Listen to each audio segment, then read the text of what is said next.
전자발찌를 끊고 여성 2명을 살해한 혐의를 받는 피의자 강 씨의 구속 여부가 곧 결정될 것으로 보입니다. 두 번째 피해 여성을 살해한 이유는 2천만 원 채무 관계 때문이었다고 진술한 것으로 YTN 취재 결과 확인됐습니다. 현장 나가는 취재기자 연결합니다. 홍민기 기자. 네, 서울 동부지방법원에 나와 있습니다. 강 씨의 구속 여부가 곧 결정된다고요?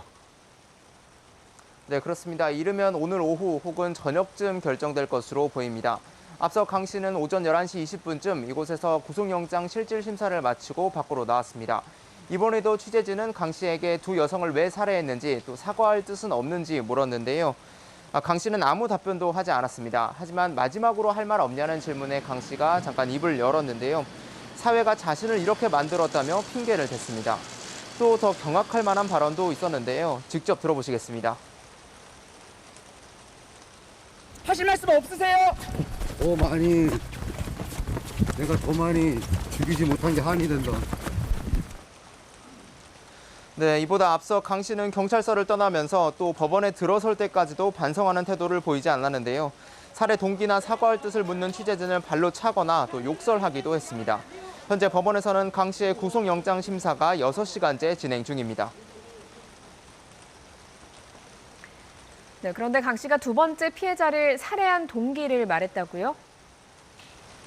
네, 그렇습니다. YTN 취재 결과 강 씨는 경찰 조사에서 두 번째 피해자를 살해한 이유로 2천만 원을 다 갚으라고 해서 죽였다 이렇게 진술한 것으로 확인됐습니다.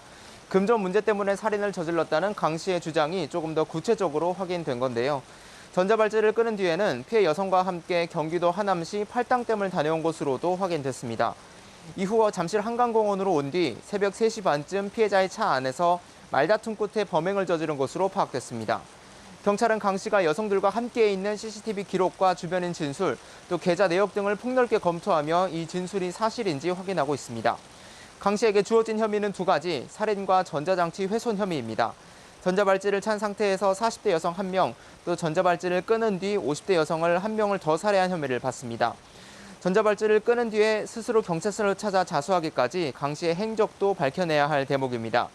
지난 28일 촬영된 CCTV 영상에선 강 씨가 타고 온 렌터카를 서울역 주변에 세운 뒤 자신을 찾으러 온 경찰관을 보고 도망치는 모습이 담겼습니다. 이후 강 씨는 버스와 지하철을 갈아타며 김포공항역에서 내리는 모습이 마지막으로 포착됐습니다. 경찰은 강 씨의 행적이 확인되지 않은 사이사이 절도 등 추가 범행을 저지르지 않았는지도 들여다보고 있는데 강 씨가 구속될 경우 경찰 수사에도 더욱 속도가 붙을 것으로 보입니다. 지금까지 서울 동부지방법원에서 YTN 홍민기입니다.